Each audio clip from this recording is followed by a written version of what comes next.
part de la perception qu'on Oui. a de l'agriculture Oui. à la base. Exactement. Tu vois? C'est là où tu interviens aujourd'hui. C'est ça, exactement. Moi, aujourd'hui, je veux qu'une Kélina aime Oui. l'agriculture. Quoi. Oui. C'est ce que je veux. Parce que, bon, je pense que notre génération, c'est pas trop tard, mais je pense que les graines, elles doivent être semées Oui. Voilà, quand ils sont Plus tôt. plus jeunes. Et c'est très intéressant ce que tu dis, parce qu'effectivement, quand on regarde les étudiants étrangers, franchement, si on en prend 100, il y en a 2 qui sont dans les secteurs de l'agriculture, il y en a peut-être qui vont être dans l'ingénierie alimentaire, de plus en plus, mais en agriculture, il n'y en a pas beaucoup. Oui. Il n'y en avait pas beaucoup. Mais maintenant, il faudrait que je retourne pour regarder, mais je sais que de plus en plus d'étudiants, de nouveaux bacheliers, Oui. et ça, j'adore ça, m'écrivent pour me demander comment ça se Comment, passe, j'aimerais bien faire des métiers de l'agriculture, qu'est-ce que tu me conseilles et tout. Et ouais, ça, C'est là où répondre. l'université de Laval devrait justement te contacter et te prendre comme ambassadrice et te permettre justement de faire le tour de ces lycées en Afrique francophone et tout, présenter les programmes, présenter ce que tu fais. Tell them. Et voilà. Tell them. Si quelqu'un de l'université de Laval nous écoute, je peux vous passer ses contacts. Non, c'est clair que on va pas se mentir, ils ont une excellente formation. Oui. Une excellente formation dans le sens où ils sont très conscients que, bon, même si c'est adapté au système québécois, ils vont te faire apprendre la politique, etc. du Québec, mais ils savent que, nous, au départ, là, quand ils nous posent des questions, ils savent que la plupart, ils ne vont pas rester. En tout cas, dans le métier de l'agriculture, là, il y en a plein qui viennent et qui, dès le départ, leur disent, écoute, moi, je viens parce que je dois aller reprendre la ferme de mon une père exploitation au Burkina ou peu importe. Il y en a qui vont aller peut-être dans les secteurs financiers, agricoles et autres, mais ils savent dès le départ que les Africains, ils ne vont pas forcément rester, ou s'ils restent, ce n'est pas pour toute la vie. Oui, c'est je prendre de l'expérience Voilà. et après. Donc, les professeurs, parfois, adaptent même leur discours en fonction, et ça, j'ai beaucoup aimé. Ça, c'est très bien, ça, ouais. Ouais, j'ai beaucoup aimé, et c'est pas pour faire leur pub, là, mais le programme en agroéconomie, il est très pratique. D'accord. C'est pas des notions théoriques où tu comprends rien, là, non. C'est vraiment des choses du quotidien de l'agriculteur que tu apprends. Et c'est pour ça que moi, quand je suis sortie de là et que je suis allée vers le métier du consulting, c'était pas compliqué. Tu sais, d'habitude, quand tu finis tes études, que tu gradues et que tu vas dans le monde professionnel, c'est comme si tu n'avais pas étudié. Oui. Parce que c'est tout autre chose. Oui. Et moi, avec ce que j'ai fait, c'était pas différent du tout, finalement. J'ai pas eu de difficultés. Enfin, c'est normal, il y a des choses que tu n'as pas forcément acquises à l'université, que tu vas apprendre sur le terrain. Mais c'était très similaire quand même. Exactement, c'était très similaire. Et donc, si on continue le parcours comme on était dessus tout à l'heure, on s'est arrêté à Covid. Oui. J'étais en train de travailler toujours avec mon patron. Je trouvais ça intéressant, mais à un moment donné, je sais pas, il n'y a pas eu de déclic de « Ah non, il faut que je rentre », etc. C'est juste qu'à un moment donné, je me suis lassée. D'accord. C'était intéressant, très intéressant. Mais il y avait une routine. Il y avait une routine et il y avait des problématiques où moi je rentrais beaucoup à Dakar. D'accord. J'allais 2 fois par année, l'été et l'hiver. Et les problématiques, j'étais en mode, mais en fait, eux, ils n'ont pas de problème de financement. Ils n'ont pas de problème d'argent, ils n'ont pas de problème ils ont peut-être des problèmes de terre, non plus assez de terre, où voilà, il n'y a pas de relève. Donc la population est vieillissante, les jeunes ne veulent plus forcément reprendre des fermes endettées ou des choses comme ça. Et quand je rentre au Sénégal ou un peu partout en Afrique, on n'a pas de problématique comme tu as parlé de l'hiver. Oui. On n'a pas la problématique de l'hiver. On n'a pas la problématique de population vieillissante. Au contraire, on est le continent le plus jeune. Oui. La terre. Oui. Et on a à foison. Oui. On a de l'argent. Non. On a le potentiel. Oui. On a le potentiel. Pourquoi est-ce que les gens se cachent, font de l'argent en agriculture et on ne le sait pas? Où est le problème, en fait? Moi, c'était ça ma première question. Mais quand je calcule les plans d'affaires que je vois ici, l'argent, les états financiers de mes clients au Québec, quand je regarde les millions de dollars qui se font, même s'ils se plaignent, l'argent qui se fait en fin d'année, je me dis, mais attends, j'essaie de faire un peu la comparaison. Je me dis, OK, on ne se fait pas cet argent en Afrique, ou on le fait, il se cache. Oui. J'essaie vraiment de comprendre. Donc, la première question que je pose à mon père, c'est ça. C'est, écoute, je commence à calculer des chiffres, je rencontre des agriculteurs, etc. Pourquoi les agriculteurs sont pauvres en Afrique? Ils rigolent. Et là, il on rentre dans une discussion vraiment deep, où il m'explique des choses. Il me parle de l'agriculture pluviale, que les agriculteurs en Afrique, ils vivent de la pluie quasiment. Oui. Ce qui fait que voilà, ils vivent avec de l'argent une partie de l'année. Ils ont de l'argent, ils ont leur chiffre d'affaires qui se font sur 3 mois, ils doivent vivre dessus sur 12 mois. Oui. Et tu as une nouvelle masse d'entrepreneurs agricoles qui commencent à rentrer dedans, mais qui n'ont pas forcément tous les tenants et les aboutissants, qui ne connaissent pas les réalités, qui ne sont pas formés dedans, qui rentrent parce qu'ils ont commencé à prendre conscience du potentiel, mais ils ne sont pas forcément formés à ça. Oui. Et là, je dis OK, je vais ouvrir ma boîte de consultance en Afrique alors. Donc là, je parle à Cheikh Oumar, si tu passes par là. Tonton Cheikh Oumar, bonjour. Voilà, je l'appelle, je lui dis, écoute... pour les gens qui ne savent pas, excuse-moi, parce que Cheikh Oumar est un ami en commun qui est à une agence, en tout cas à Montréal, de communication, marketing et tout, et qui est sénégalais d'origine, qui a grandi ici, qui est à Montréal, qui a un pied à Montréal, un pied à Dakar, et qui est un entrepreneur et un investisseur dans différentes entreprises. On va appeler ça comme ça, un serial entrepreneur. Exactement. Qui croit au projet des gens et qui dit que voilà, il aurait aimé qu'on croie en ses projets. Et donc, quand il a le flair, quand il voit qu'il y a un projet intéressant, il est prêt à accompagner. Donc, je suis allée le voir. Je lui ai dit, écoute, moi, je vais ouvrir ma boîte de consultant. Ça va, c'est bon, j'en ai marre. Je vais continuer un peu ici, me faire un petit coussin financier et je vais lancer mon truc. Il me dit, OK, c'est bien, mais les gens ne te connaissent pas, en fait. C'est bien, mais tu es consciente que ça va prendre du temps avant que les gens ne te connaissent et que tu es dans un secteur quand même où tu as besoin de séduire les gens. Les gens, ça va pas être évident. Oui. Donc, je lui dis, OK, so now what? Il me dit, OK, va sur les réseaux.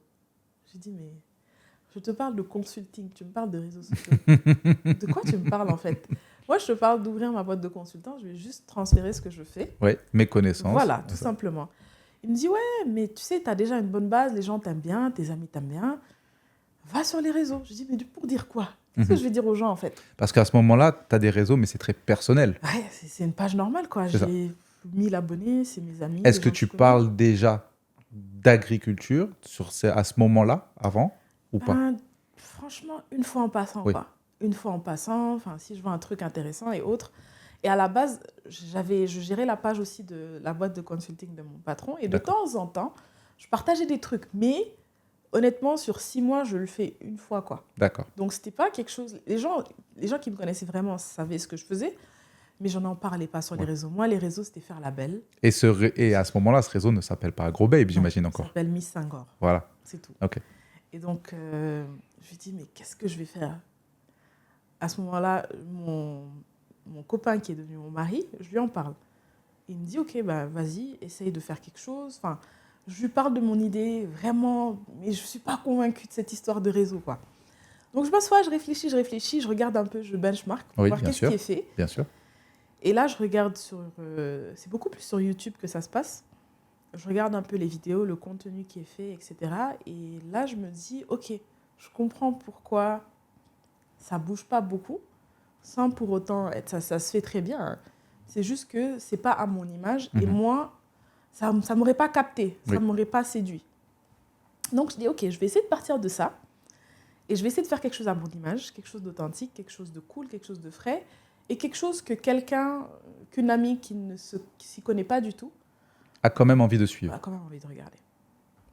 Et quand tu regardes, quand tu fais ton benchmark, est-ce qu'il y a beaucoup de femmes aussi qui se mettent en avant? Parce que ça aussi, j'imagine que ça doit être une réalité. Parce qu'il y a beaucoup de femmes qui sont sur le terrain. Moi, j'ai eu la chance depuis qu'on est là à Dakar, de voir beaucoup de femmes qui sont dans l'agriculture au quotidien ici au Sénégal, qui font des choses, mais qui ont ce manque de communication. Tu vois, aussi exactement. Et donc, j'imagine que quand tu fais ton benchmark, déjà, il n'y a pas beaucoup, mais encore moins de femmes qui se mettent en avant et qui mettent en avant l'agriculture et son quotidien. Exactement. C'est une très bonne question parce que, bon, honnêtement, j'ai vu une page, on ne voit pas la femme, on entend sa voix. D'accord. On ne la voit pas. Et tout le reste, c'était des hommes. D'accord. C'était des hommes, des entrepreneurs, des gens qui étaient à l'étranger, qui sont venus et qui essayent de... Et j'imagine qu'ils ont un certain âge aussi. Qui ont un certain âge, qui ont une bonne notoriété aussi, qui ont leur niche et qui s'en sortent très bien. C'est un bon contenu qui répond aux besoins de leur cible. Oui. Voilà. Donc, c'est ce que je vois. Et à partir de là, je fais mon plan. Cheikh Oumar me donne un deadline de 1 semaine Ok, pour lui revenir par rapport à mon premier contenu. Qu'est-ce que je vais faire? d'accord. Donc là, je me base un peu sur ce qui est fait et je me dis, OK, moi, ce que je vais faire, je vais parler d'argent parce que c'est ce que je fais au quotidien. Et c'est ce qui m'a fait me poser des questions. Quand j'ai commencé à calculer les chiffres d'affaires ici et là, c'est là que je me suis dit, OK, mais pourquoi de mon côté, là, ça se passe comment? C'est comment? Mhm. Donc je me suis dit, OK, je vais commencer à parler d'argent. C'est la seule manière de les attirer. D'accord. Donc, premier contenu, les productions, je crois 6 productions les plus rentables en Afrique. C'était ça D'accord. le titre. D'accord. Donc, OK, on lance. Je fais mon petit PowerPoint tout Mhm. mignon. Je l'envoie à mes proches, à mes parents, etc. Ils valident. OK, c'est bien, let's go, vas-y. Et dans ce PowerPoint, quand je le regarde aujourd'hui, c'est drôle, mais tout ce que je visualisais dans 5-10 ans, Mhm. c'est exactement ce qui est C'est en train de se passer. Ok. Et j'ai commencé en 2000. La première vidéo, c'était octobre 2021. D'accord. Je me souviens bien. Et donc, je lance ma première vidéo le 5 octobre Mhm. Ta première vidéo, tu la tournes toute seule? sur mon canapé. Uh-huh. Je me maquille. Ouais. À l'époque, j'aimais bien les fossiles. Ouais. Donc, je mets mes fossiles, je me maquille, etc. Je pose mon trépied, je mets mon téléphone. Et puis, je regarde un peu aussi ce qui se passe sur Instagram. D'accord. Qu'est-ce que les gens font, etc. À l'époque, c'était plus, on parle pas, on fait des trucs, etc. Uh-huh. Et donc, je me suis dit, OK, je vais faire ça. Ok. Donc, je fais ma première vidéo. Premier soir, 40 000 vues. Que tu postes que sur Instagram. Que sur Instagram. D'accord. À l'époque, j'avais peut-être créé une page Facebook, mais bon, c'est la page que j'anime le moins. Mhm. J'avais pas créé de TikTok à l'époque. D'accord. Donc, vraiment, j'étais focus Instagram. Je poste ma vidéo. Et là, mes amis, ils sont contents, en mode « Waouh, Sa ok, première vidéo, on repartage. on repartage !» Et franchement, je pense que mes amis m'ont vraiment beaucoup boosté.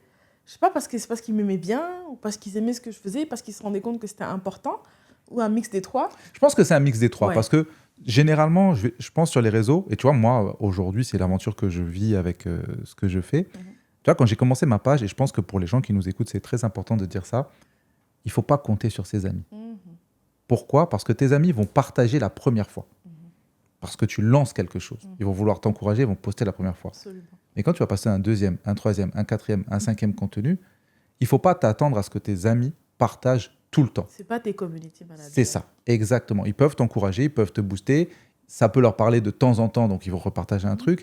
Et il y a beaucoup de gens qui sont frustrés parce qu'ils vont dire « Ah, mais mes amis ne repostent pas, donc c'est pas mon ami parce qu'il ne reposte pas. ou des trucs comme ça. Non, arrêtez de vous concentrer sur votre entourage. Votre entourage va vous booster, Absolument. effectivement, pour le lancement, mais ne comptez pas sur votre entourage pour partager votre travail tout le temps, dès que vous postez quelque chose. C'est pas possible. Donc, en tout cas, tes amis, je pense qu'il y a un mix de tout. C'est ça, c'est ton premier contenu, ils veulent t'encourager.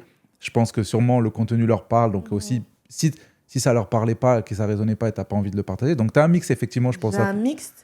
Et après, je viens pas avec un contenu où je leur vends quelque chose, déjà de un. Je viens avec quelque chose qui leur apporte peut-être de la valeur ou qui leur fait prendre conscience de quelque chose. Et je pense que c'est ce qui m'a aidé dans même toute la suite de ma carrière, on va dire, sur les réseaux. Première vidéo, 40 000 vues, je me dis... Alors que, par exemple, tes vidéos, à ce moment-là, si tu en faisais d'autres, elles étaient à combien? Je n'avais jamais fait de réel. Ok, c'était ta première vidéo. Première vidéo. Ok. Je faisais que poster des photos. Mais réel, ce n'était pas mon truc, moi. Donc, je me dis, ok, il y a quelque chose à faire. Ok. Donc là, j'ouvre une boîte à questions, etc. Plein de questions. Ok, c'est intéressant et tout, mais comment on fait, blablabla, etc. En parallèle, je continue mes vidéos. Je dois te titiller. Parce que moi, j'ai un informateur qui m'a quand même dit que ta première vidéo, t'as paniqué. Ah oui, clairement. Ah. Clairement. Non, clairement. Ma première vidéo, c'était en mode, putain, mais qu'est-ce que je fais là? Genre, est-ce que c'est vraiment moi? Est-ce que j'ai vraiment envie de commencer ça? Puis, on va se dire une chose. La ligne est très fine sur les réseaux entre ok, je me lance à l'aveugle, j'ai peur de rien, et le côté sénégalais de l'œil. Qu'est-ce que les gens vont dire? Le truc, le Et ce qui est cool, c'est que mes parents ne m'ont jamais fait de. Oui, fais attention, voilà, poste pas ça, Claudia. Personne dans mon entourage. Personne. Tout le monde était très motivant, etc. Donc je pense que ce côté-là, non. Mais c'était plus la peur de ce que les gens vont penser de moi. Donc, c'est ce petit phénomène de, comment on l'appelle, l'imposteur. L'imposteur, oui, exactement. Qu'est-ce que les gens vont penser? Est-ce que je me ridiculise pas? Je suis là à faire des trucs, etc. Mais encore là, ça va. Mais la première fois que j'ai fait une vidéo où je dansais, j'ai dit, mais ça devient quoi? Qu'est-ce que tu es en train de devenir là, madame? Qu'est-ce que tu nous fais? Le Ove Show.